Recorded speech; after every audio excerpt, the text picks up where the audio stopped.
वृषभानुसुते देवी प्रणमामि हरि प्रियवृन्दाय तुलसी देव्यै प्रियाय केशवस्य च कृष्ण भक्ति प्रदे देवी सत्यवते नमो नमः। श्री कृष्ण चैतन्य प्रभु नित्यानंद श्री अद्वैत गदाधर शिवासादि गौर भक्तवृंद। हरे कृष्ण कृष्ण कृष्ण हरे हरे हरे राम राम राम हरे।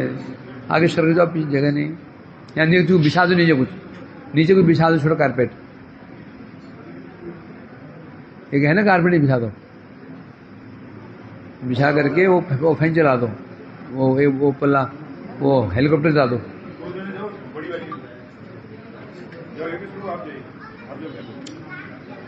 तो आज हम लोग मना रहे श्री कृष्ण जन्माष्टमी। अवतार भगवान का आज होगा रात को 12 बजे।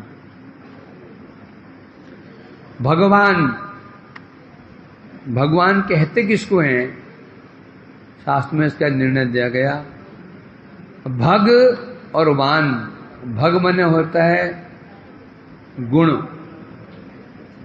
वान मने होता है शक्ति युक्त, अर्थात जो गुण युक्त हैं भगवान कहते हैं। ऐश्वर्यस्य समग्रस्य वीर्यस्य यशस्श्रिय ज्ञान वैराग्योस्यैव शरणांग भग इति गणः। जिसमें ये 6 भग हैं, 6 गुण हैं, उसे भगवान कहते हैं। ऐश्वर्य, वीर्य, यश, श्री माने सौंदर्य, ज्ञान और वैराग्य। अब ये गुण तो इस जगत में दिखते हैं, इस संसार में जो संसार के लोग हैं ये गुण उनमें भी दिखते हैं। ऐश्वर्य होता है, शक्ति होती है और वैराग्य भी होता है, ज्ञान भी होता है। तो उसे भगवान कह दें क्या? जिसमें ये गुण परिपूर्ण मात्रा में हो। मनुष्य में गुण हो सकते हैं, किसी में 1 गुण हुआ तो 2 गुण हुआ, 3 गुण हुआ, 4 गुण हुए, कम ज्यादा हुए। इससे अधिक ये गुण, अरे क्या क्या क्या बिछारो गंदा सा। वो दो नहीं थे, कहां गए वो? उठा लाई भैंस जैसा, बिठा दो। यहां तो बात आ रही है तो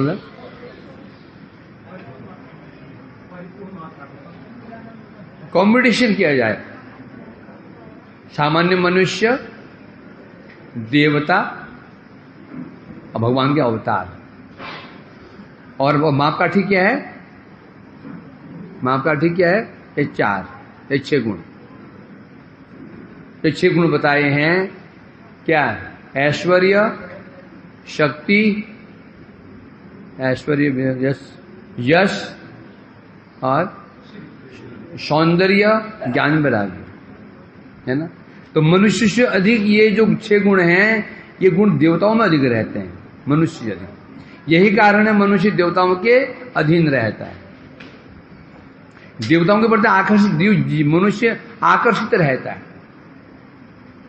स्वाभाविक है। जब आज जो आकर्षण होता है हमेशा उन्नत वस्तु के लिए होता है। सामान्य मनुष्य से एक राजा में ये गुण अधिक होते हैं, उससे अधिक देवताओं में होते हैं, उनमें फिर ब्रह्मा जी। परंतु इनमें भी ये गुण है, ये परिपूर्ण मात्रा में नहीं है, क्योंकि ये भी क्या है? आश्रित तत्व नहीं है। ये भी क्या करते हैं? भगवान की उपासना किया करते हैं। उसके बाद आया भगवान, फिर भगवान आया, फिर उन्हें भगवान में, फिर भगवान के स्वरूपों में वैशिष्ट हैं। पहले भगवान के अवतार, फिर स्वयं भगवान और स्वयं भगवान। जो स्वयं भगवान कौन है? श्री के बताया ना, राग मार्ग विधि मार्ग है द्विरूप, स्वयं भगवान भगवान द्वित रूप। राग मार्ग के जो उपासक है, उपास्य हैं, वो श्री स्वयं भगवान श्री कृष्ण है, और उनमें ही ये जो 6 गुण होते हैं परिपूर्णतम मात्रा में ये प्रकाशित होते हैं। जहां नारायण आदि की तुलना भगवान की जाती है, वहां पर भी जब विचार करेंगे, यदि भी देवताओं में भगवान में भेद है, परंतु भगवान जो अवतार हैं उनमें भेद नहीं है। उनमें क्या है? वैशिष्ट। ये गुण किसमें कितने अधिक परिमाण में प्रकाशित हैं। ऐश्वर्य देखोगे तो किनमें ऐश्वर्य है? भगवान श्री कृष्ण में। क्योंकि जो 4 गुण हैं, स्पेशली जो 5 गुण है लास्ट के, जो नारायण में होते हैं, वो वही 5 गुण कृष्ण में विशेष रूप से हैं। महाचिंत ऐश्वर्य युक्त भगवान, महाचिंत ऐश्वर्य। तो इस प्रकार बता रहे हैं। तो ये जो गुण है, इसे भगवान को भगवान कहते हैं। और भगवान जो शब्द है ना, भग और वान जो शब्द, भगवान शब्द वो वास्तव में क्या है? ये भगवत की चरम सीमा कहां पर है? सार कहां पर है? माधुर्य में। नॉर्मली ये सोचते हैं कि भगवान किसे कहते हैं?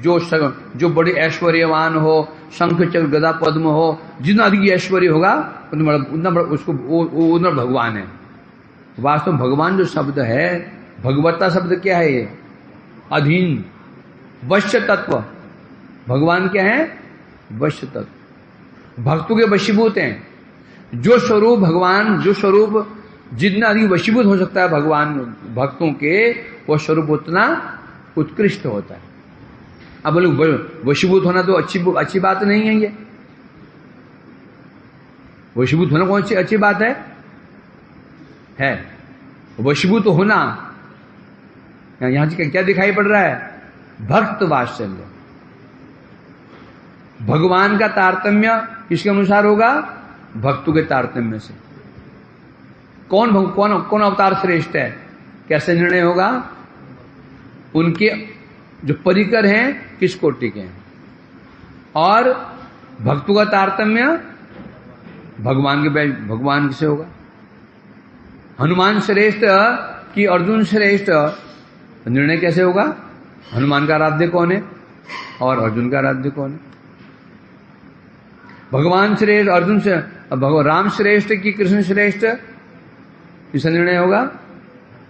किसका उपास्य कौन है? इस प्रकार से आज जो है भगवान का जन्म। अब ये जन्म के विषय में बड़ी समस्याएं हैं।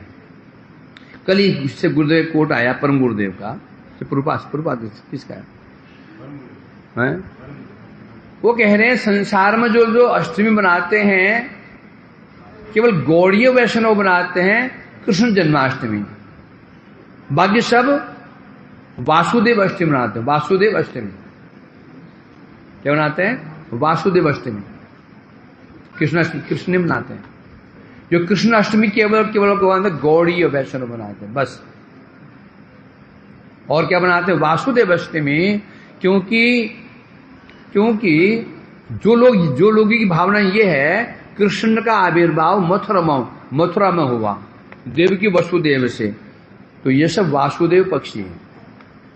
कहते तो हम कृष्ण जन्माष्टमी मना रहे हैं, यदि कृष्ण भी वासुदेव का ही नाम है। वासुदेव का एक नाम कृष्ण भी है, इनको संशय नहीं है। तो लोग विचार करेंगे ये वासुदेव अष्टमी है। परंतु जो जिनकी ये भावना है, कृष्ण का जन्म कहां हुआ है? गोकुल में, मथुरा में, वृंदावन गोकुल में हुआ। तो वो बना जिनकी ये भावना है, कृष्ण कौन है? यशोदानंदन, नंदनंदन, वो तो मनाएंगे जन्माष्टमी। जो ये सोच रहे हैं कि जन्म तो कारागार में हुआ, वसुदेव जी लेकर के गए और वहां छोड़ करके आ गए, ये सब क्या मनाएंगे? वासुदेव अष्टमी। क्योंकि ब्रज में कृष्ण है और मथुरा में कौन है? वासुदेव। ब्रज में बलदेव है, द्वारका में, मथुरा में कौन है? शंकर।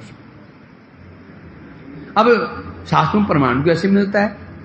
अब प्रश्न उठता है कि जन्म कृष्ण का ब्रज में हुआ कि मथुरा, क्योंकि ये दोनों जगह हुआ। उसमें हरिवंश पुराण में कहते हैं गर्भ काले तो असंपूर्ण अष्टम मासी ते स्त्रियो यशोदा जो देवकी च शुशुवाते सदम समम सदा। अब ये श्लोक ये बता रहा है कि अभी गर्भ का समय पूरा नहीं होता, गर्भ होता है बच्चे जन्म लेता 9 महीने में। उससे पहले ही कंस को मूर्ख बनाने के लिए भगवान अभी अकाल में ही जो समय नहीं हुआ था, अभी अकाले तो असंपूर्ण है तो समय पूरा नहीं हुआ। अष्टम मास 8वें महीने में ही ते स्त्रियों दोनों स्त्रियों ने यशोदा च देवकी च यशोदा देवी दोनों ने ही एक ही साथ पुत्र को उत्पन्न किया। ये पुत्र ने कहा है शुशुवाते संतान उत्पत्ति की। अब संतान उत्पत्ति की यहां तो संतान कह दिया, वही लड़का हो भी संतान है, पुत्र है जी, थोड़ी सी लड़की संतान ही है और लड़का संतान। अब इससे अब कोई प्रश्न कर दे, ऐसा हो सकता है कंस कारागार में कृष्ण का अवतार हुआ और देवकी वहां वो यशोदा के गर्भ से जो उत्पन्न हो गए वो थी योग माया। बात सिद्ध क्या समस्या नहीं समझे? तो बोला वो तो बोले हाँ, कौन बोलेंगे? ये वासुदेव पक्षी। हमें तो ये कह रहे हैं ब्रज में जन्म हुआ, द्वारका में कारागार में जन्म हुआ वासुदेव का, उसी समय जन्म हुआ है कहां पर? गोकुल में योग माया का। वसुदेव के योग लड़कियों को ले आए, वो तो हम कह रहे हैं। बोलते नहीं, परंतु वहां पर भागवत में एक स्पष्ट है कि स्पष्ट कह रहे हैं यहां पर ततश्च शौरिर भगवत प्रचोदित श्रुतम समादाय स सूतिका गृहात् यदा बहिर्गन्तुम येष तर्हि अजा या योग माया मजने नंद जाया। परंतु यहां तो स्पष्ट कह रहे हैं जब कारागार में कृष्ण का जन्म हुआ, आविर्भूत हुए चतुर्भुज में, उनको दर्शन दिया, फिर देखो मैं आ गया हूं, तुम तपस्या की थी ना, मुझे पुत्र चाहा था, मैं आ गया, प्रमाण दे दिया मैंने, अब तुम ऐसा करो मेरे को छोड़ के आ जाओ नंद गोकुल में। स्पष्ट कह रहे हैं शौर्य भगवत प्रचोदित। तो भगवान ने शौर्य में सूरवंशी वसुदेव जी को जब प्रेरणा प्रदान की तो वो श्रुतम समादाय उस कृष्ण को जब उसको लेकर बाहर निकले, बाहर श्रुति का गर्ह से बाहर निकले, बहिर्गंतुम बाहर निकलने की सोच ही रहे थे, तरही अजा या योगमायाम अजनी नंद जाया। जैसे ही वसुदेव जी ने विचार किया, भगवान ने प्रेरणा दी, तू छोड़ के आ जाओ मेरे को, जैसे वसुदेव ने इच्छा की मैं जाऊं, उसी समय नंद जाया, नंद पत्नी यशोदा जी ने अजा मैंने प्रकृति योगमाया, एक कन्या को जन्म दिया, ये कहते हैं योग माया अजनी। इसका मतलब ये हुआ जब कृष्ण का जन्म हुआ मथुरा में, उसके बाद जन्म हुआ है योग माया का। अब जो श्लोक बताया थे यहां पर गर्भकाल असंपूर्ण सुस्वाद समंसदा, दोनों स्त्रियों ने एक साथ पुत्र संतान को उत्पन्न किया, तो सिद्ध हो गए वहां पर योग माया नहीं थी। वो वहां कौन थी? वहां कौन था? कृष्ण थे। वहां भी जन्म हुआ एक साथ। तो यहां स्पष्ट कहते हैं यहां पर, तो यहां वर्णन मिल रहा है यहां पर है। अब कोई फिर प्रश्न कर दे कि तो फिर बात तो कन्या की आती है, कृष्ण की बात कहां से आ गई? हम कैसे माने कि योग माया कृष्ण की कृष्ण बाद उत्पन्न हुई थी? यशोदा जी ने दो संतान उत्पन्न किए थे, एक कृष्ण, उसके बाद एक कन्या। स्पष्ट कह रहे हैं यहां पर, यहां स्पष्ट वर्णन है नंद पत्न्याम यशोदायाम मिथुनम संपद्यतः गोविंदाख्यम पुमान कन्या सांबिका। स्पष्ट कह रहे हैं, शायद ये कृष्ण यामल ग्रंथ में। नंद पत्नी यशोदा ने मिथुन ने जोड़ा, मिथुन जोड़ा होता है लड़का लड़की। नंद पत्नी यशोदा जी ने वहां पर मिथुन को जन्म दिया। मिथुन कहने से जोड़ा जन्म दिया। जो पुरुष था गोविंदाख्य, गोविंद था, और जो कन्या जो थी अंबिका, सांबिका। अंबिका बने योगमाया। तो यहां पर बता रहे हैं, स्पष्ट यहां बताया जा रहा है, तो सिद्ध हो यहां पर ब्रज में द्वारका मुझे कारागार में जो कृष्ण प्रकाशित हुए और वहां पर नंद यशोदा जी ने भी कृष्ण को जन्म दिया, वहां पर दो हुए हैं। योग माया बाद में उत्पन्न हुई है। तभी तो कहा है ना, क्या आया, सात धस्तात समुत्पत्य दिव्य अंबरम गता, फिर शायद अष्टभुजा विष्णु अनुजा शायद महाभुजा, इसमें इस पर कह दिया। यही कृष्ण ने उस बालिका को पटक कर मारने की इच्छा की, तदहस्ता समुत्पत्य, वहां से फिसल करके कन्या अंबरम गता, आकाश में चली गई। कौन थी वो? विष्णु अनुजा, विष्णु की छोटी बहन, आकाश में जाकर के अष्टभुजा धारण कर लिया। चलो ये मान लिया। अब जो यहां से कृष्ण गए थे वो वहां कृष्ण थे, उनका क्या हुआ? एक पक्ष तो यही है, वसुदेव जी कृष्ण को लेकर गए थे। यहां कौन थे? वासुदेव, अंश। यहां कौन जन्म लिया था? अंश। और ब्रज में कौन है? अंशी। जब वहां लेकर गए, जैसे वहां रखते ही अंश अंशी में प्रविष्ट हो गया, इससे कोई लक्ष्य नहीं कर पाया। यहां देख कभी टीकाओं में यहां लिखा, वैष्णव तोष में ऐसे कहा गया, यदा स्वार्भीभूत चतुर्भुजाच्छदानाय देवकी इच्छा जायत तदा यशोदा हृदयस्थम द्विभुज रूपस्य तद्रूप आच्छादन पूर्विका आविर्भाव। तद ये बता रहे हैं, एक यहां पर सिद्धांत दे रहे हैं। जब कृष्ण मथुरा में चतुर्भुज रूप में आए, चतुर्भुज रूप में, तो देवी ने सोचा ये समस्या खड़ी हो गई, इसको छिपाएंगे कैसे? यदि ये इसकी दो भुजाएं हो जाती, नॉर्मल हो जाता, तो व्यवस्था करते। जैसी इच्छा हुई देवकी जी की मेरा पुत्र द्विभुज हो जाए, यशोदा हृदय से द्विभुज रूपस्य, और वहां पर ब्रज में जो द्विभुज रूप जो कृष्ण थे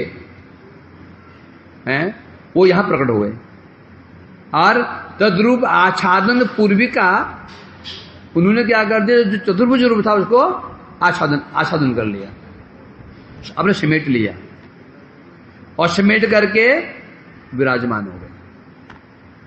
जैसे श्लोक और बता रहे हैं यहां पर, जैसे वसुदेव त श्रीमान वासुदेव अखिलात्मनि निमे नंद सुतराजन घने सौदामनी था। बड़ा सा श्लोक है। वसुदेव सुत श्रीमान वासुदेव, वसुदेव पुत्र वासुदेव। जैसी देवकी की इच्छा हुई, ये चार भुज हो गए, इसके दो भुज होता तो मैं छिपाने की कुछ चेष्टा करते इसको। जैसी इच्छा हुई वहां पर तुरंत जो द्विभुज कृष्ण थे वो प्रकाशित हुए।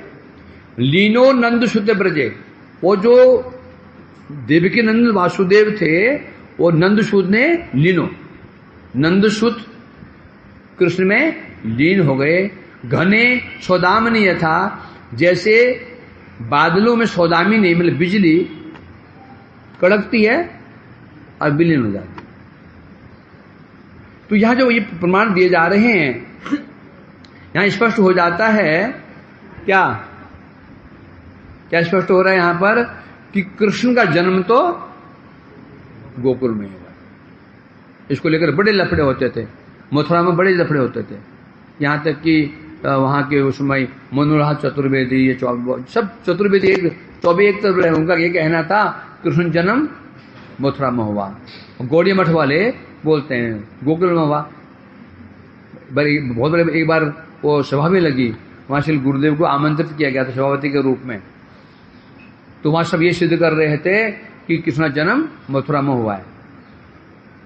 अंत में गुरुदेव का नंबर आया, सभापति लास्ट में बोलते हैं, उन्होंने कहा नहीं, जन्म तो कृष्ण का गोकुल में ही है। ये सुनते ही सारे पंडित भड़क गए। वो मनोहर लाल शास्त्री जो थे सब बड़े पंडित थे, वो बहुत बड़े पंडित थे। तो वो महाराज जी के पक्ष में थे। तो महाजन ने कहा, उन्होंने सब समझाया, महाराज की बात सुनो, वो प्रतिपादन करेंगे अपनी बात को। तो महाजन ने देखो, ये मैं नहीं कह रहा हूं, भागवत को मानोगे, भागवत को मानोगे नहीं मानोगे? फिर ब्रह्मा जी स्वयं कह रहे हैं, नौमिध्य त्यब्र बपोसे तड़ी नम्राय गुंजा वतन सम परिपिश्र सन्मुखाय वन्य सजे कबल विषाण वेणु मधुप पशुपांग जाय।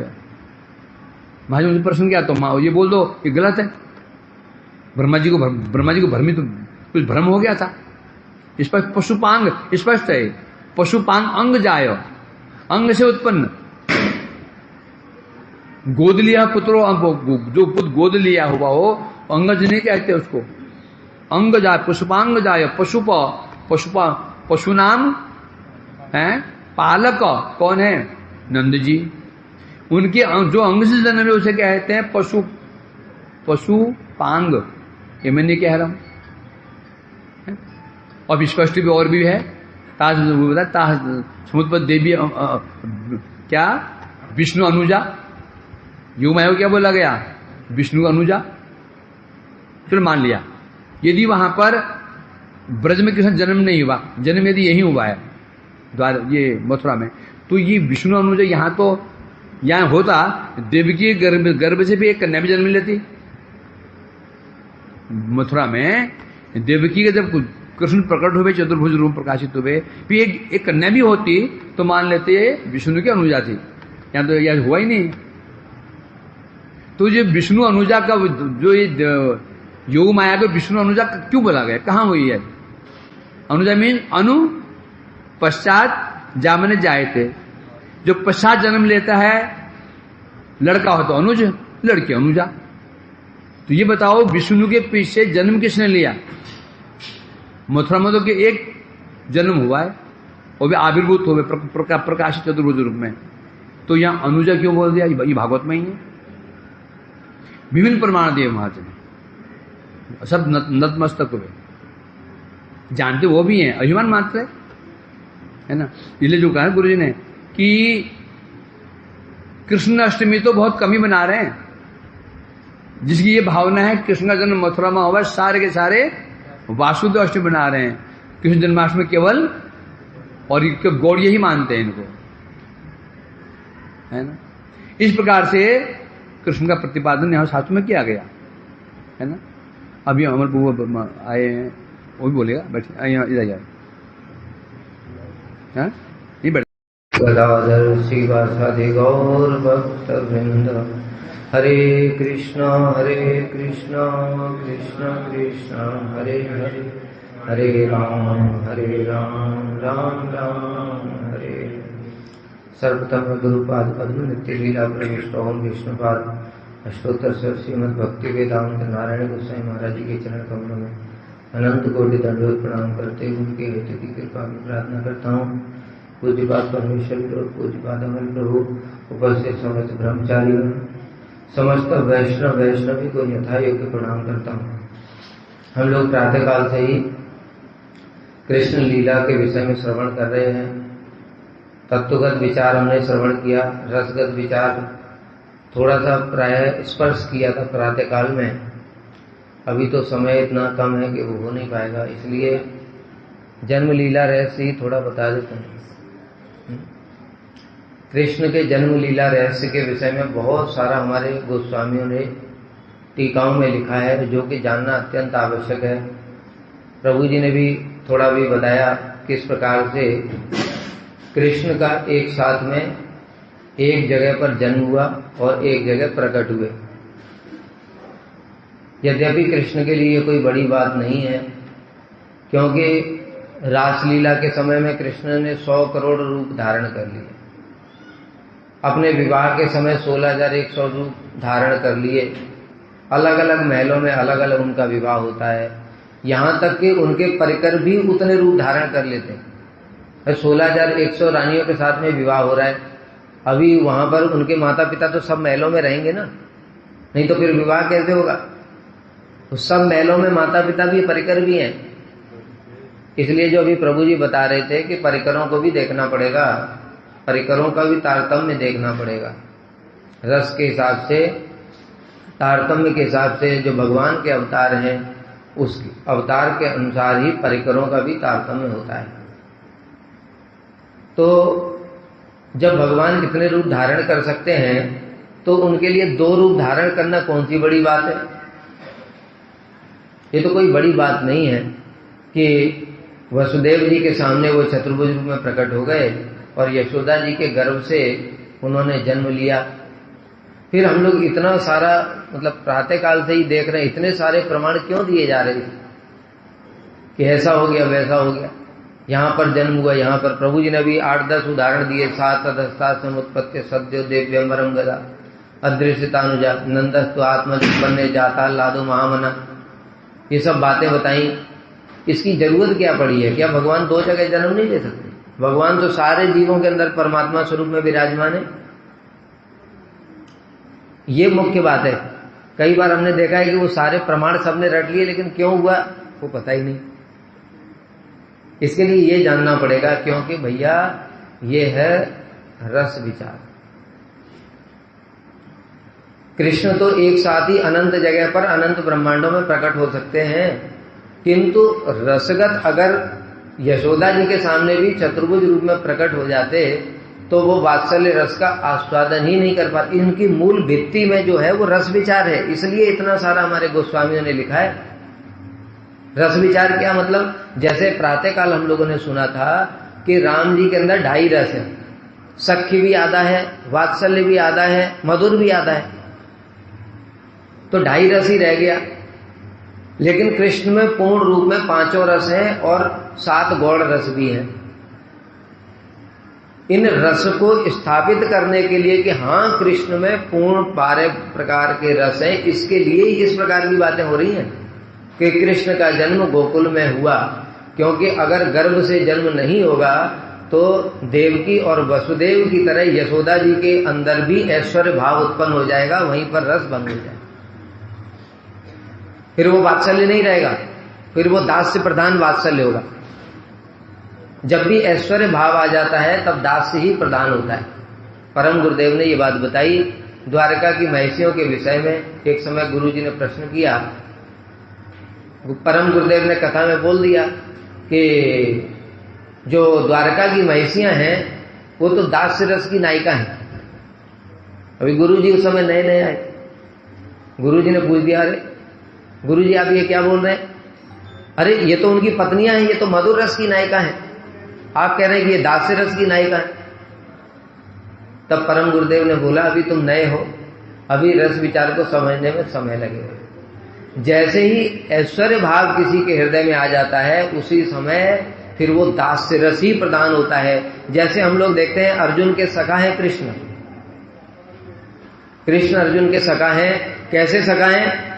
एक साथ खेलते हैं, एक साथ रथ में जाते हैं, कभी अर्जुन रथ को हाँकते हैं, कभी कृष्ण भी रथ को हाँकते हैं। घूमने फिरने जब जाते हैं आकेट इत्यादि के लिए, एक पलंग पर सो जाते हैं, एक दूसरे की ओर, वो उधर मुख किए हैं वो उधर मुख किए हैं, मतलब एक दूसरे के पैर पकड़ करके पूरा विश्रम्भ दिखाई दे रहा है। भाई अगर ये पता होता ये भगवान है तो उनके कृष्ण को अपने चरण कैसे पकड़ा देते अर्जुन? वो तो संभव ही नहीं है। तो एक ही पलंग पर सो रहे हैं, एक साथ खाते पीते हैं और कृष्ण का मजाक भी उड़ा रहे हैं, क्योंकि ये बाद में अर्जुन ने अपनी गलतियां सब स्वीकार कर ली। इस प्रकार से ये विश्रम्भ दिखाई दे रहा है, मतलब पूरा सख्य दिखाई दे रहा है। गले मिलते हैं, हंसी मजाक करते, सब कुछ करते हैं। लेकिन जैसे ही भगवान विश्वरूप दिखाया कि देख अर्जुन मैं तुम्हें आज विश्वरूप दिखाता हूं, दिव्यम ददामि ते चक्षुपस्य में योगम ऐश्वर्य, अभी तुम्हें दिव्य चक्षु दे रहा हूं, मेरा योग और ऐश्वर्य देखो। और उसी समय भगवान ने विश्व रूप दिखाया, क्या अद्भुत रूप था। 11 रुद्र, 49 मरुत, 12 आदित्य, सब कुछ उन्होंने दिखा दिया। तब अर्जुन वहीं खड़े खड़े, अब देखो इसी को कहते दास्य रस। अभी तक शक चल रहा था, लेकिन जैसे ही ऐश्वर्य को देखा, वो ऐश्वर्य को देखते ही कहता प्रभु मेरे हाथ पैर कांप रहे हैं, आप पहले वाले ठीक थे, इसलिए आप पहले वाले स्वरूप में ही हो जाइए, क्योंकि इसको देख करके मेरा मुख सूख रहा है, मेरे हाथ पैर कांप रहे हैं, मैं इसको सहन नहीं कर पा रहा हूं। और फिर उसके बाद में क्षमा मांगना शुरू कर दिया। यही सब बातें एक साथ बैठने के समय, चलते फिरते, खाते पीते, ये सब मैंने आपका हंसी मजाक उड़ाया या कुछ अपमान किया, वो सब आप मुझे क्षमा कर दीजिए। ये क्षमा कर दीजिए का मतलब क्या हुआ? ये दास से क्षमा तो दास ही मांगते हैं ना, सका लोग तो थोड़ी क्षमा मांगते। सका लोग तो बराबर का होता है। जैसे हम लोग सुनते हैं ना, कृष्ण ने कहा कि मेरे बाबा के पास 9 लाख गाय है, तो श्रीराम सका थोड़ी बोल रहा है कि अरे प्रभु गलती हो गई मुझसे। तो क्या बोल रहा है? मेरे बाबा के पास में 10 लाख गाय, 11 लाख गाय, तू क्या है? वाह कृष्ण भगवान श्रीदामानम पराजिता, श्रीदाम ने पराजित कर दिया कृष्ण को। कहा बनो, बैठो, बैठना पड़ेगा। अगर कृष्ण कहते नहीं बैठूंगा, तो सारे सखा मिलकर के कहेंगे कि आज के बाद इसको साथ में नहीं खिलाएंगे।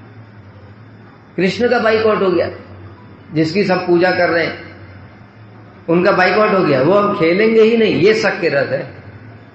बराबरी का भाव होना चाहिए, तब रस होता है। लेकिन ऐश्वर्य भाव अगर जैसे ही आ गया, तो वो दास से प्रधान हो गया। तो इसी प्रकार से जो वसुदेव और देवकी हैं, वो उनके पुत्र तो हैं, लेकिन उन्होंने चतुर्भुज रूप में ही दर्शन किया था। जन्म के समय पुत्र रूप में दर्शन नहीं किया उन्होंने चतुर्भुज रूप में दर्शन किया। जब चतुर्भुज रूप में दर्शन किया, तो वो उनको सब समय स्मरण रहता है कि ये मेरा पुत्र तो है, लेकिन ये कृष्ण है भगवान।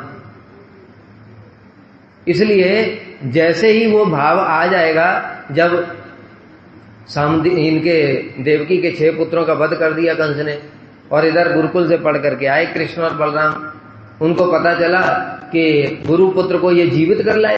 अरे वो तो मर ही गया था, वो तो मर गया था, उसको जीवित कर लाए। तो देवकी के मन में भी क्या भावना आ गई कि कृष्ण, हे बलराम, तुमने तो गुरु पुत्रों को जीवित कर दिया, मतलब ये भगवान, ये ऐश्वर्य भाव आया है, ये पुत्र भाव नहीं आया है। तुमने तो गुरु पुत्र को जीवित कर दिया जो मृत हो गया था। मेरे जो 6 पुत्र थे वो भी कंस ने मार दिए, उनको भी तुम जीवित कर लाओ। प्रार्थना कर रही है, आदेश प्रदान नहीं कर रही है।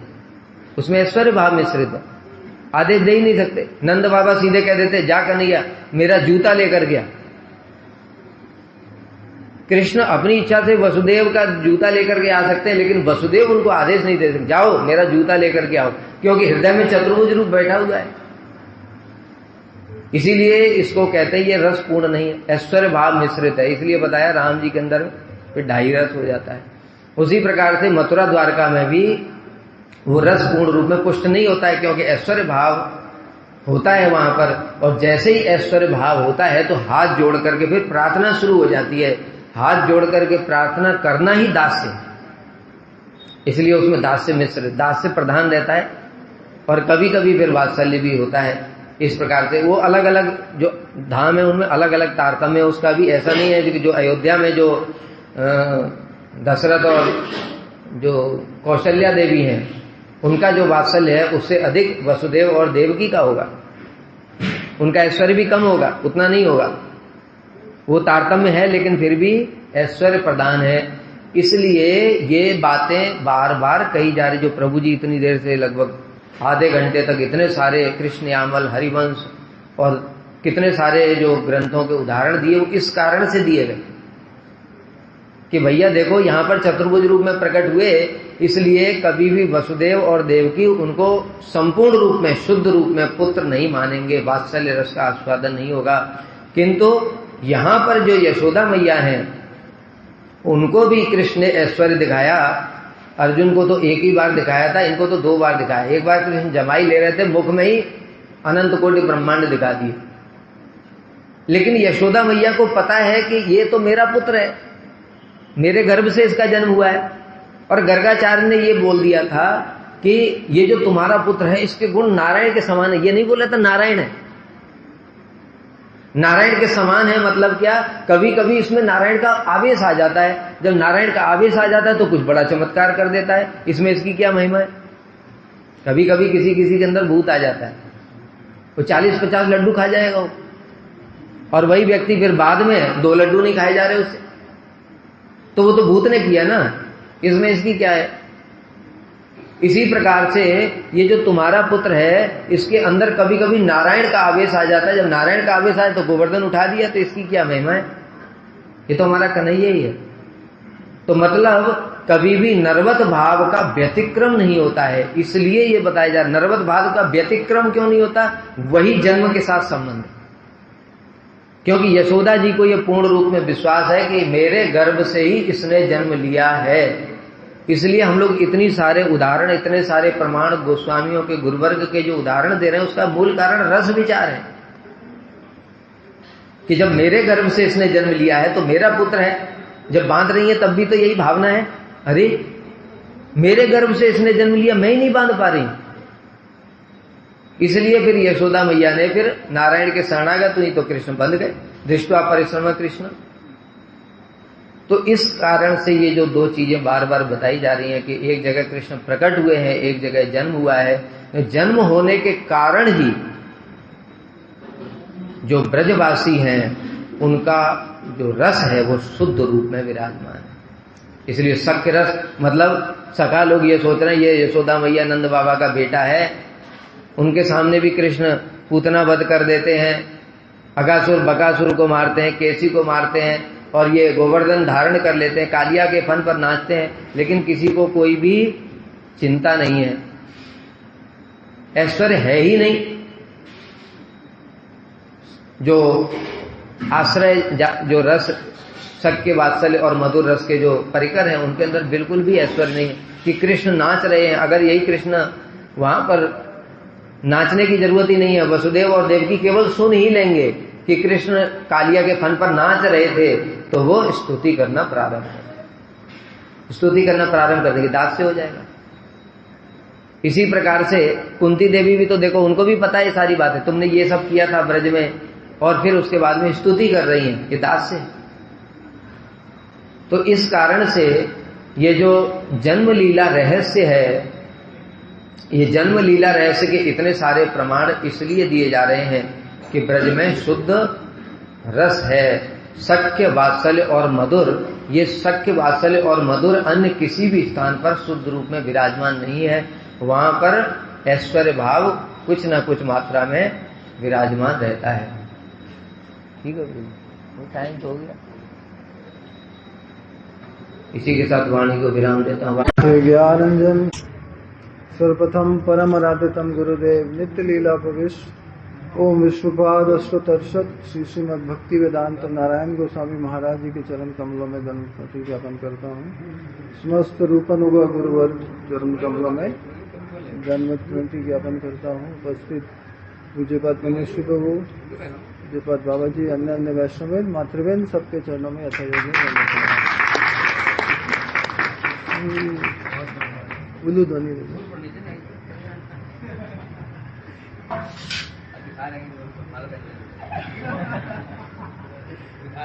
तो ठीक कर लो, तो टेढ़ी हो गई। दिखा रहे हैं, माला पहनाते हैं,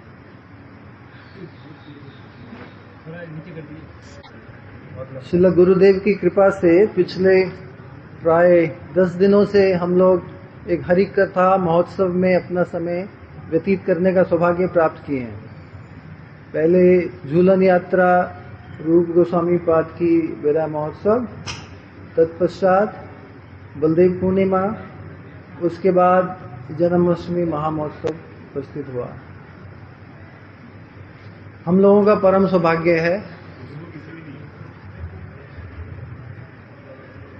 जन्माष्टमी जैसा कि हमने अभी परमेश्वरी प्रभु जी से श्रवण किया, प्रातःकाल भी वैष्णव से श्रवण किया, कि जन्माष्टमी का जो हम लोग पालन करते हैं, इसका मूल उद्देश्य क्या है? संसार में जो जन्माष्टमी उत्सव आज हो रहा है, आप जाके देखेंगे किस प्रकार से हमारे तो केवल ये मंदिर प्रांगण में ही एक थोड़ा सा सजावट भगवत प्रीति के उद्देश्य से की गई है, किंतु अन्य अन्य में पूरी स्ट्रीट जहाँ पे मंदिर है उसकी पूरी लंबी स्ट्रीट जो है वहाँ पे झालरें और बिजली का डेकोरेशन और क्या क्या, उसके अलावा इतना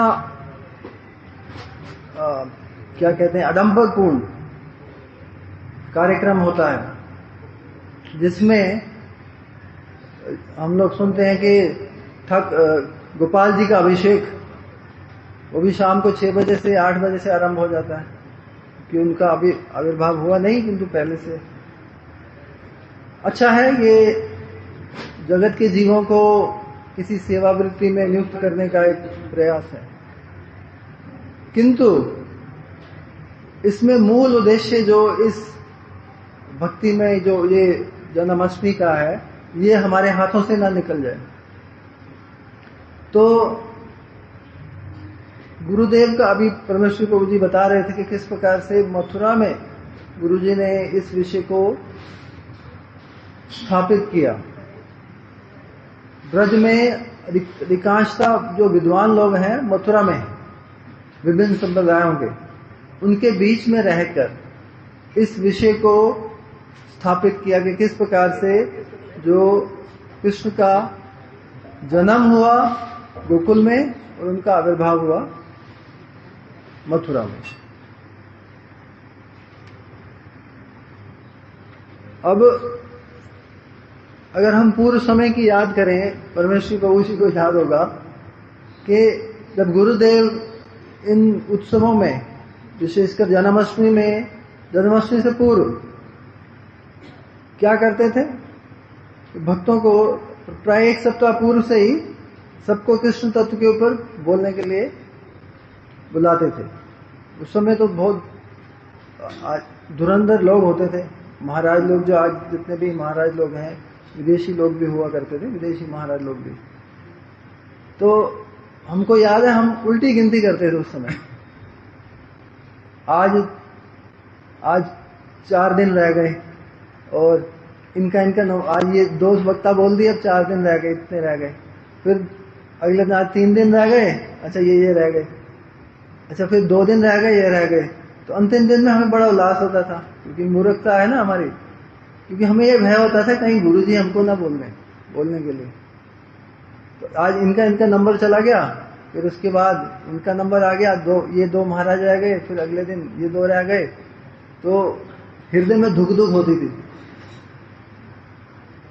क्योंकि ये ऐसी मूर्खता थी।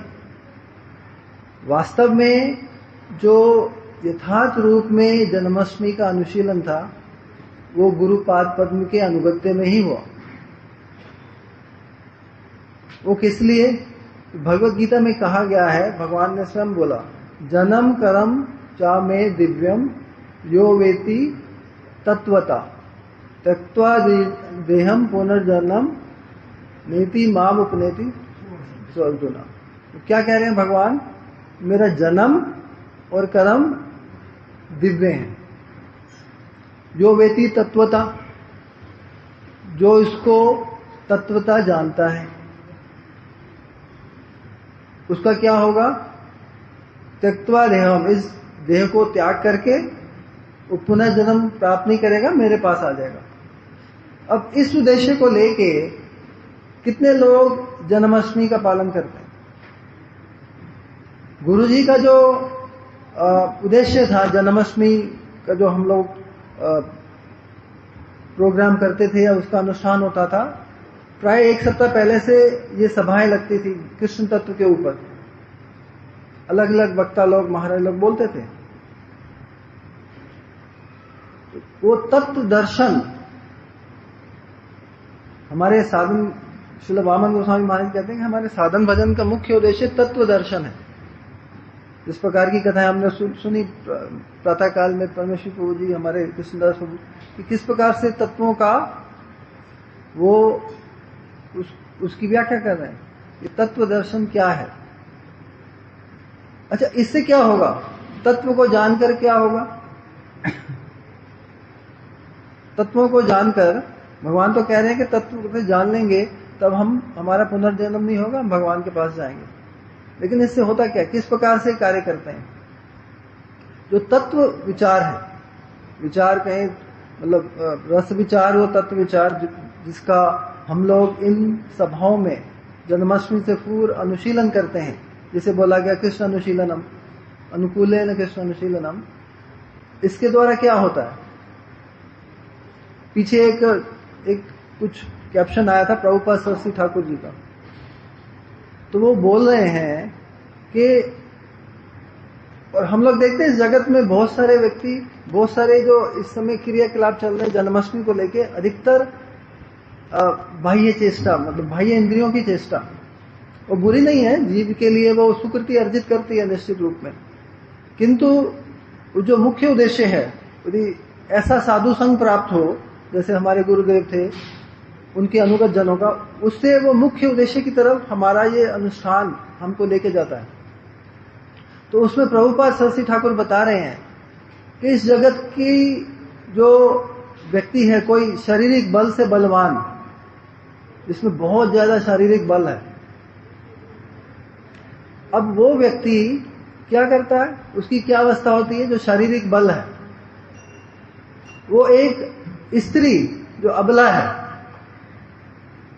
और शारीरिक रूप से वो उसे एक चाटा मारे वो दूर जाके गिरे, किंतु काम के वश उसके चरणों में लोटपोट होता है।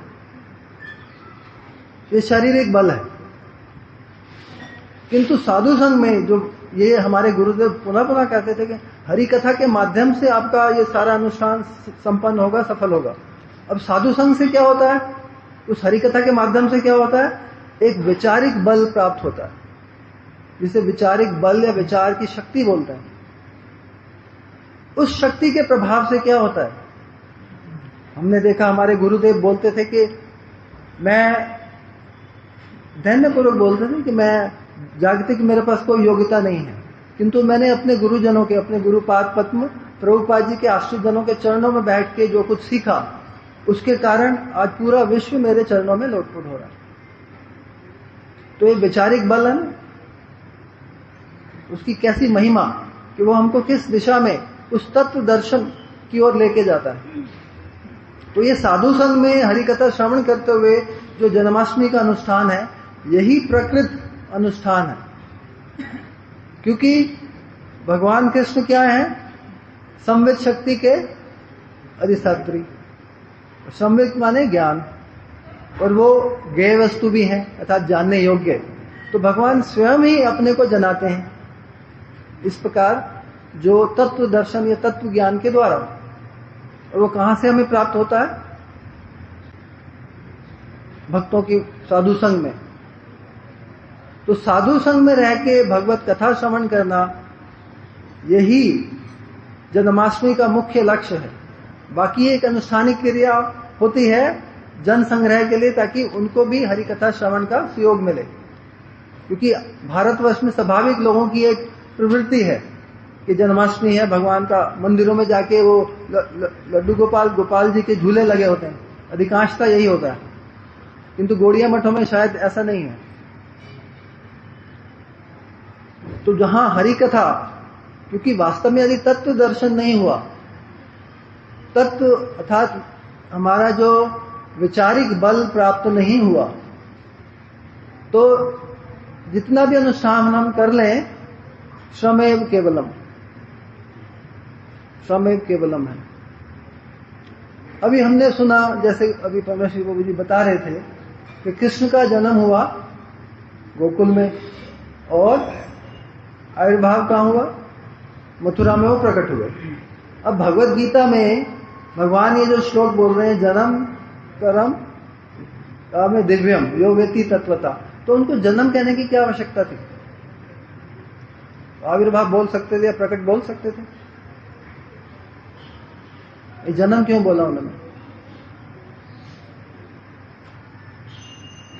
क्योंकि इसका सामंजस्य बताते हैं हमारे वैष्णव लोग, हमारे परम गुरु जी बता रहे हैं, सर्व उपनिषदों गावो दुग्धा गोपाल नंदना। तो उपनिषदों का सार भगवत गीता के रूप में, गीता उपनिषद के रूप में दिया, और उसको वक्ता कौन है? वासुदेव कृष्ण नहीं है, इसके वक्ता कौन है? नंद नंदन कृष्ण, दुग्धा गोपाल नंदना। गोपाल नंदन कौन है? वासुदेव कृष्ण, नंद नंदन। तो उन्होंने ये बोला, उनके मुखारविंद की वाणी है, जन्म कर्म चौ मैं दिव्यम, मेरा जन्म, ये उनको अभिप्रेत है ये बोलना। अगर भगवान को इंटेंशन नहीं होती, उनका प्रिय नहीं होता, तो वो नहीं बोलते शिष्य को। उनको ये बात बोलनी है कि मेरा जन्म और कर्म दिव्य हैं। अब इसमें हम लोग एक विचार श्रवण करते हैं कि मथुरा में जो जन्म हुआ या प्रकट हुआ, आविर्भाव हुआ, वो किसका? वो है वासुदेव कृष्ण। वो क्या है? अधोक्षज भगवान है, अधोक्षज। और जो जन्म हो रहा है यशोदा जी के गर्भ से, नाड़ी छेदन के माध्यम से, वो कौन से भगवान है? हाँ, वो अपराकृत कृष्ण है।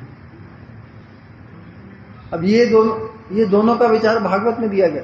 सावे पुंसो, क्या श्लोक है? परो धर्मो यतो भक्तिर अधोक्षज। अधोक्षज की बात भागवत में पुनः पुनः आई है। अधोक्षज कौन होते हैं? अधा अक्षज, जो हमारी इंद्रियों के ज्ञान को निम्न करके, यानी इंद्रियों के कसरत से जो हम ज्ञान लाभ करते हैं, उसको निम्न करके विराजमान है, वो अधोक्षज भगवान। अर्थात हमारे इंद्रिय ग्राह्य नहीं है वो, हम अपनी इंद्रियों से उनको समझ नहीं सकते। इसीलिए बोला उन्होंने क्या? अतः श्री कृष्ण नामादि न भवेद ग्राह्यम इंद्रिय, सेवन मुख ही जीवा दो स्वयं स्फूर्त दो। अब उन अधोक्षज भगवान को जानने के लिए क्या करना है? सेवन मुक्ता। अगर हम आरोह पंथ से जाएंगे, अर्थात अपनी इंद्रियों के माध्यम से उनको जानने का प्रयास करेंगे, तो संभव नहीं है, क्योंकि उन्होंने हमारी इंद्रियों की चेष्टा को नीचे करके वो विराजमान है। इंद्रियों से हम उनको जान नहीं सकते, इसलिए सेवन मुक्त ही जीवा दो। और ये सेवन उन्मुख, देखिए यहाँ शब्द भगवान कितने दयालु हैं। सेवन मुख ही जीवा दो, जीवा आदो, सेवन मुख, सेवन उन्मुख, जैसे विमुख होता है शब्द, तो सेवा के उन्मुख हो। अब यहाँ सेवा में सिद्ध या सेवा की प्रतिष्ठित बात नहीं हुई कि कोई व्यक्ति सेवा में सिद्ध हो गया है, सेवा में प्रतिष्ठित हो गया है, ये भगवान ने नहीं कहा। सेवन उन्मुख हो गया, मात्र उसकी इच्छा हो गई कि मैं सेवा करूं, इतना विमुखता से केवल इतना इच्छा जागृत हुई है। तो भगवान क्या करते हैं? स्वयं ही स्फूर्त दो, तो स्वयं उसके हृदय में स्फूर्ति देने लग जाते हैं। अब ये सेवा हमारे गुरु वर्ग बताते हैं, सेवा मुक्ता जो जीवा आदो, तो शुरू कैसे होती है? सर्वप्रथम श्रवण कीर्तन के माध्यम से, भगवान की कथाओं का श्रवण करना। जैसे हमारे भक्त लोग यहाँ विराजमान हैं, यहाँ बैठते हैं, तो ये क्या है? ये सेवन मुक्ता है। अभी यहाँ वो भगवान की सेवा, साक्षात सेवा की बात नहीं है। यहाँ सेवन क्या हो रहा है? हरि कथा का सेवन। जैसे आयुर्वेद में कहा जाता है औषधि सेवन, औषधि का सेवन हम करते हैं, आयुर्वेद का ये वचन है, सेवन शब्द बोला गया। और सेवन करते करते क्या होता है? स्वास्थ्य लाभ होता है।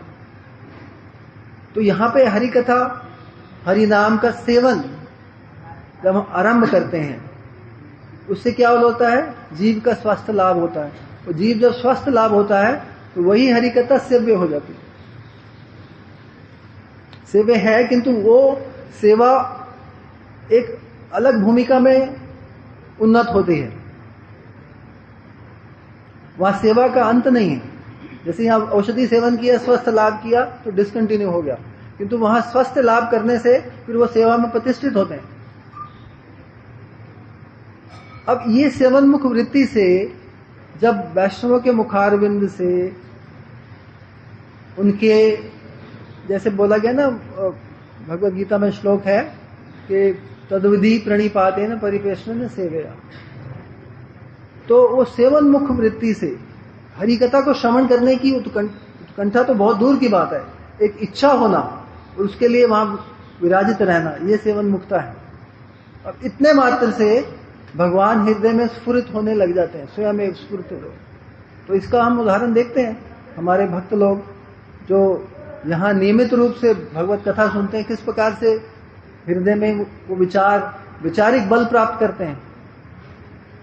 तो ये मुख्य उद्देश्य इन समस्त जो अनुष्ठान हैं, चाहे वो रूप गोस्वामी पाद जी का उत्सव हो रहा हो, या फिर बलदेव पूर्णिमा रहा हो, झूलन यात्रा हो, या फिर जन्माष्टमी, कि जन्म कर्म चा में दिव्यम,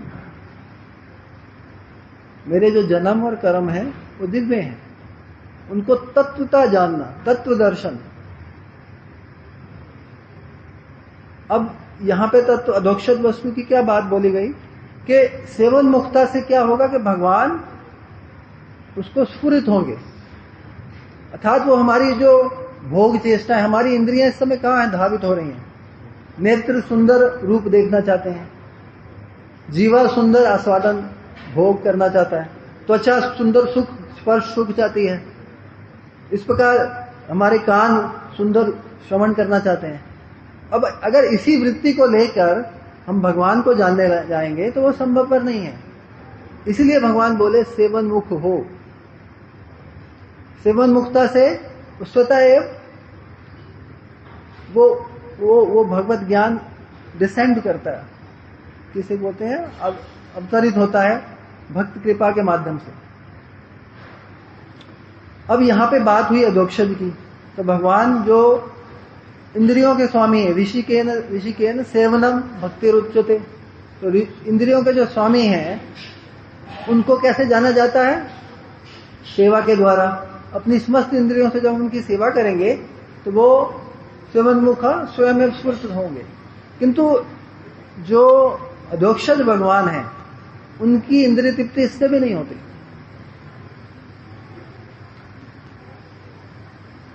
वो ऐसे रसिक शेखर हैं कि जो हमारी जो ये सेवाएं, इससे उनकी इंद्रिय तृप्ति नहीं होती। तो वो क्या चाहते हैं, वो ये चाहते हैं कि उनके सखागण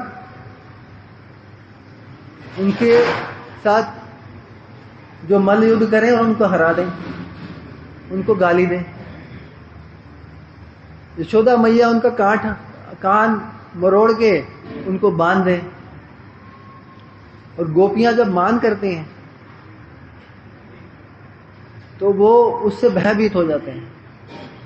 तो जो सबके पूज्य हैं, सबका पालन करते हैं, वो भगवान इस समय क्या हो रहे हैं, सबके द्वारा शासित हो रहे हैं, उस पाले बन गए। जो पालक हैं वो पाले बन गए, और जो पूज्य हैं, जो शासन करते हैं, वो अब शासित हो रहे हैं। तो इसमें उनकी संपूर्ण रूप से इंद्रिय तृप्ति होती है।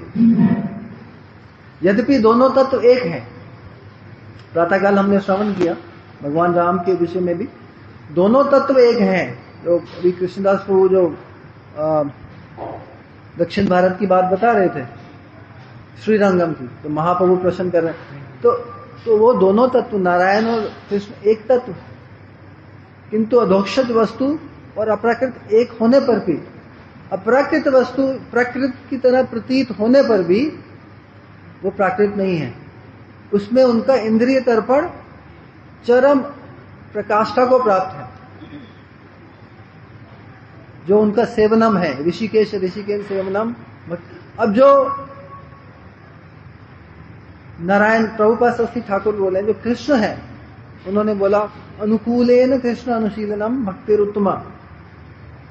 तो परम गुरु जी हमारे बताते हैं, कृष्ण अनुशील हम बात कर रहे हैं, जन्म कर्म जो हमें दिव्यम, जो उनके जन्म और कर्म है दिव्य हैं। अनुकूल कृष्ण अनुशीलन के आगे बीच में हमारे परम गुरु जी ने लगा दिया क्या, अनुकूलेन सर्व इंद्रिय कृष्ण अनुशीलनम। ये पहले नहीं था सर्व इंद्रिय, लेकिन परम गुरु जी इसको बीच में लगा के बोले अनुकूलेन सर्व इंद्रिय कृष्ण अनुशीलनम। तो सब अपनी समस्त इंद्रियों के द्वारा जो कृष्ण का अनुशीलन होता है, आज कृष्ण की सेवा, वो किसके लिए संभव है? हाँ, किसके लिए संभव है? हाँ जी, हाँ जी, ब्रजवासियों के लिए। किंतु ब्रजवासियों में भी कौन? समस्त ब्रजवासियों के लिए संभव नहीं है। ये केवल मधुर रस में समस्त सर्व इंद्रिय कृष्ण अनुशीलनम संभव है। तो ये जो तत्व दर्शन है, ये जो विचार है, जो विचारिक बल है, जो उपासना पद्धति आराध्यो भगवान ब्रजेश तक धामम वृंदावन रम्या काशित उपासना ब्रज वर्गिता, ये जो ब्रज वधुओं की उपासना है, अब ये इसका जो वैशिष्ट्य है, इसकी जो निर्मलता है, ये जो कहां से पता लगेगी हमको? इस प्रकार से जन्माष्टमी मनाने से अडंबरपूर्ण बिल्कुल भी जानकारी हमें तत्व दर्शन नहीं होगा। हमारा तत्व दर्शन साधु संघ में इन हरि कथाओं के माध्यम से ये ही बल देने वाले हैं। ये जब तत्व दर्शन होगा, इसके माध्यम से हमें विचार शक्ति, विचारिक बल प्राप्त होगा, और उस बल के प्रभाव से जब हम अपना साधन में नियुक्त होंगे, तब हम अपने गंतव्य की ओर अग्रसर होंगे। दूसरे तत्व दर्शन की बात बोली गई है। तो यहां जो प्राकृत जो कृष्ण है, अधोक्षज जो कृष्ण वासुदेव कृष्ण है, अप्राकृत कृष्ण है जिनका जन्म हुआ, उनकी लौकिक लीलाएं हैं, लौकिक सद्बंधुवत जो लीला, लौकिक लीलाएं, यशोदा माँ के गर्भ से जन्म हुआ, नाड़ी छेदन हुआ, तो ये तो वासुदेव कृष्ण का नहीं हुआ। तो भगवान ने इसलिए बोला जन्म, मेरे कर्म।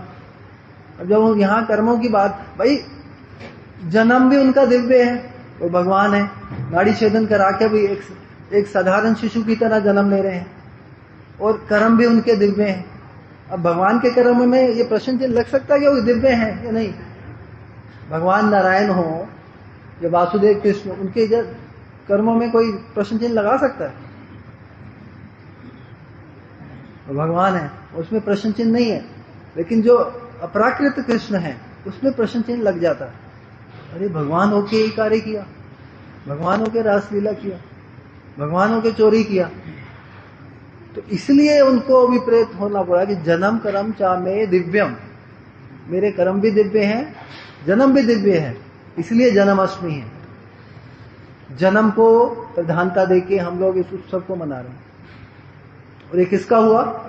कौन से कृष्ण का हुआ? अपराकृत नंद नंदन कृष्ण का। तो ये जो विचार है, ये सब साधु संघ से प्राप्त होते हैं, और ये विचारिक जो शक्ति आती है, इससे ही उपास्य निष्ठा होती है, और भजन में जो एक जो प्रवृत्ति होती है, किस प्रकार का हमें भजन करना है, किस दिशा में हमें जाना है। अनुकूल होबे विधि से पदे होइबे सिद्धि। तो ये अनुकूलता, अनुकूलेन कृष्ण अनुशीलनम जो बोला गया है, प्रभुपाद सरस्वती ठाकुर ने जो बात बोली है कि कृष्ण अनुशीलनम, रूप गोस्वामी पाद ने नारायण या विष्णु अनुशीलन की बात नहीं कही, क्योंकि सर्व इंद्रिय जो अनुशीलन है वो उनका हो ही नहीं सकता, कृष्ण अनुशीलन। तो इसलिए आज हम उन नंद नंदन यशोदा नंदन कृष्ण की जन्माष्टमी उत्सव को हरि कथा के माध्यम से इसको हम लोग मना रहे हैं कि हरि कथा के माध्यम से क्या होगा कि उनका हृदय में हमारा जन्म होगा। अभी बलदेव प्रभु आए जो विशुद्ध संदनी के अधिष्ठात्री हैं, हमारा हृदय भी उस संदनी स्वरूप शुद्ध हो, विशुद्ध हो, ताकि वहां पे कृष्ण का जन्म हो। इसी उद्देश्य को लेके गुरुदेव इन हरि कथाओं को, इन सब अनुष्ठानों को करते थे, ये भक्ति में अनुष्ठानों को। तो हम लोग, हमारा परम सौभाग्य है कि वैष्णव के अनुगत्य में इतनी सुंदर हरि कथा हमको सुनने को मिली है, विचार सुनने को मिले हैं, अन्यत्र नहीं है कहीं पे भी, अन्यत्र कहीं पे भी नहीं है। आप क्या कहते हैं, चिराग लेके ढूंढे या सर्च लाइट जिसे बोलते हैं उसको लेके ढूंढे, कहीं पे भी इस प्रकार का अनुशीलन नहीं है।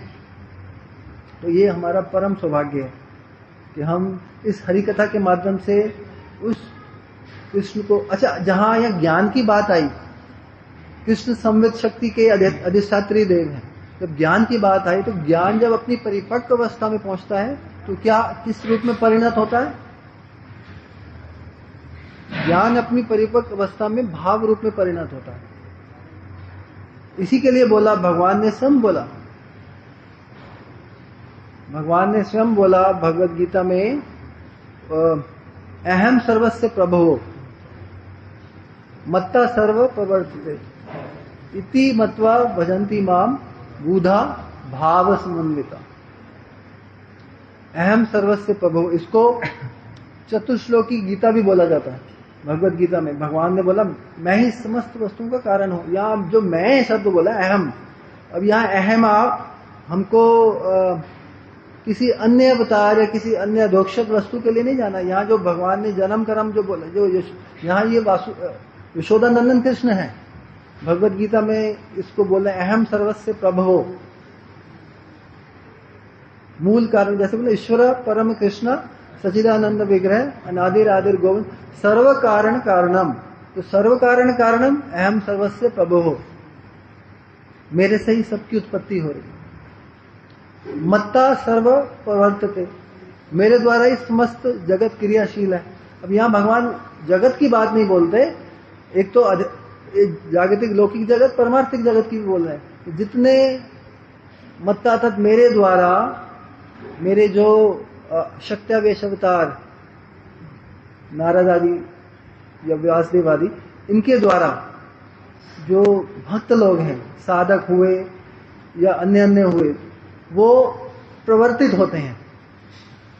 अगर भक्त नहीं हो तो भक्ति का प्रचार नहीं हो सकता, तो भक्ति उसका प्रवर्तन करते हैं। जब गुरुदेव बोले कि 4 वैष्णव आचार्य हैं, चारों संप्रदाय का प्रवर्तन किया उन विचारों का, तो भक्ति के विचारों का प्रवर्तन भगवान के द्वारा अपने शक्त्यावेश अवतारों के अपने भक्तों के माध्यम से होता है। भगवान कह रहे मैं करवाता हूं। इति मत्वा भजन्ति माम, ऐसा जानकर जो मेरा भजन करता है, बूढ़ा भाव समन्विता। भाव समन्विता यहाँ पे विश्वनाथ चक्रवर्ती ठाकुर कहते हैं भाव, जो अभी हमने भाव की बात की, ज्ञान समन्विता की बात नहीं बोली। ये जो ज्ञान है, ज्ञान नहीं, भाव की बात बोल रहे हैं। और भाव कैसा? दास्य सख्य वात्सल्य मधुर, इसको लक्ष्य करके भगवान ने श्लोक बोला। आप लोग इसका अगर निरपेक्ष इसका विचार करेंगे तो आपको यही पता लगेगा कि जन्म कर्म की बात भगवान यहाँ बोले नहीं, आप बोल रहे हैं भाव समन्विता। उन भावों में डूब के जो मेरा भजन करता है, उन भावों के साथ, अर्थात उस संबंध ज्ञान के साथ। तो अगले श्लोक में भगवान क्या कह रहे हैं इसमें? मच्चित्ता मतगत प्राणा बोधयन्ते परस्परम तुष्यन्तिश्चा माम नित्यम कथयन्तश्चा माम नित्यम तुष्यन्तिश्चा रमन्ति च। अब ये क्या कह रहे हैं? मच्चित्ता मतगत प्राणा, जिनका चित्त सर्वथा मेरे में निमग्न है और जिनके प्राण मेरे में निवास करते हैं। अब ये कैसे, कौन लोग हैं? ब्रजवासी लोग ही तो हैं। कथयन्तश्च माम नित्यम, तो सब समय कृष्ण कथा करते रहते हैं, आपस में परस्पर एक दूसरे को बता रहे हैं। तो शांति सा रमंती सा, और वो उसमें तुष्ट रहते हैं क्योंकि भगवान की कथा अभिन्न है। और विश्वनाथ चक्रवर्ती ठाकुर कहते हैं कि जो इसमें रमन की बात आई है, रमंती चा। अब रमंती चा क्या है?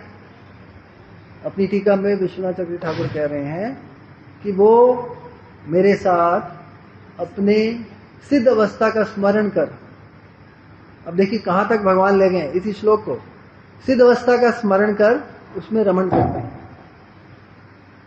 तो ये वैष्णवाचार्यों के माध्यम से जो विचार शक्ति या विचार बल प्राप्त होता है कि किस प्रकार से भगवान का भजन करने से, अभी साधक अवस्था में है लेकिन सिद्ध अवस्था का स्मरण कर उसमें रमन करते हैं। तो वैष्णवाचार्यों की टीका। इसके अगला श्लोक क्या है? इसके बाद क्या है?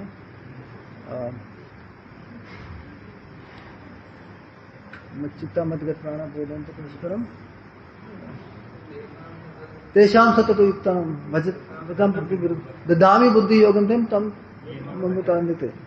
तो तेषाम सतत युक्तानाम, अब जो इस प्रकार से सतत मेरे साथ युक्त है, कैसे युक्त है? तो शांतिश्चा रमंतिश्चा, मेरे बारे में कथा कर रहे हैं और उसी में तुष्ट है। उनका तुष्टिकरण का अन्य कोई कारण नहीं है, मेरी कथा ही उनको तुष्ट कर रही है।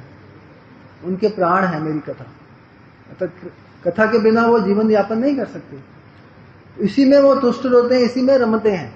जैसे आज सुबह श्रवण किया ना, क्या आत्मा राम और ध्येय राम, तो ये कथा राम, कथा में रमण करने वाले, भगवान की लीला में रमण करने वाले, लीला। तो ये ऐसी अवस्था को प्राप्त भक्त, और ये ब्रजवासियों के अतिरिक्त कौन हो सकते हैं? यही। अच्छा, तेषाम सतत युक्ता नाम भजताम, प्रीति पूर्वक कौन भजन कर सकता है? यहां राग मार्ग की बात बोली गई। प्रीति पूर्वक कौन भजन कर सकता है? तेषाम सतत, जो सतत युक्त है भगवान के साथ। ददामी बुद्धि योग तम, जो मेरे को प्राप्त करते हैं, माम उपयंति थे। तो अब ये जो प्रोसेस है ये वन टाइम नहीं है। अब जैसे बोला गया ना, सेवन मुखी जीवा दो स्वयं स्फूर्त दो, तो जो सेवन मुखता के कारण भगवान का स्फुरन होता है, वो सेवन मुखता की जैसे जैसे वो प्रगाढ़ता होती है, स्फुरन भी प्रगाढ़ होता जाता है। ऐसे ऐसे तत्व विचार हृदय में प्रकटित होते हैं। भगवान इन विचारों के रूप में, इस रूप में न भूतो न भविष्य, कभी मतलब पहले कहीं से अब श्रवण नहीं किया, तो जब आप ग्रंथ खोलते हैं तो देखते हैं हाँ ये बात तो ठीक है। अब यहां बोल रहे हैं ददामी बुद्धि योग, जो प्रीति पूर्वक मेरा भजन कर रहा है उसको मैं बुद्धि योग देता हूं, जिससे वो मेरे को प्राप्त करे। भगवान सबको बुद्धि योग नहीं देते, तो भजन करने वाले को। तो ये किसने बोली है भगवत गीता? ये नंद नंदन यशोदानंद कृष्ण के द्वारा बोली गई भगवत गीता है। उसी में भगवान ने बोला कि मेरा जन्म हुआ है गोकुल में, और मेरे कर्म जो हैं वो दिव्य हैं, इनको तत्वता जान लो, फिर पुनः इस जगत में नहीं आना पड़ेगा। तो ऐसी कृपा करने के लिए भगवान इस जगत में आते हैं। अनुग्रह है भक्ता नाम मानुष तनु आश्रुति। क्या श्लोक आगे?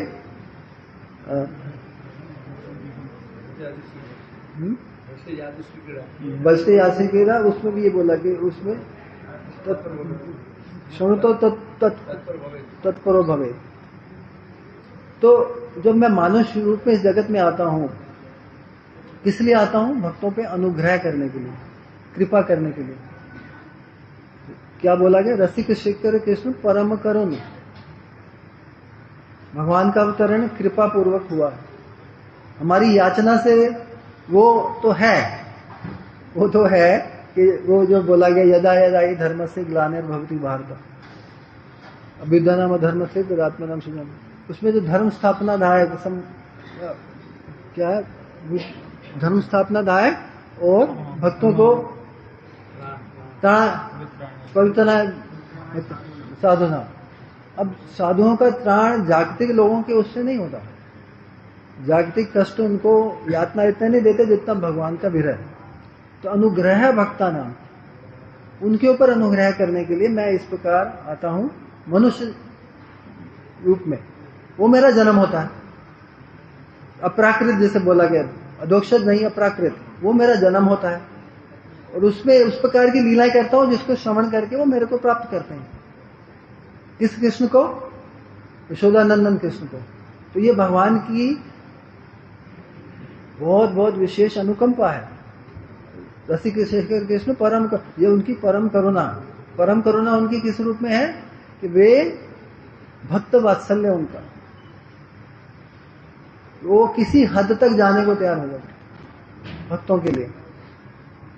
तो ऐसे नंद नंदन यशोदानंदन कृष्ण का आज जन्म है, और हम लोगों को परम सौभाग्य है गुरु जी की धारा में, जो उनकी परंपरा धारा में वैष्णव लोगों से हमें हरि कथा श्रवण का सौभाग्य। यही हमारा आहार है, यही हमारा जीवन है।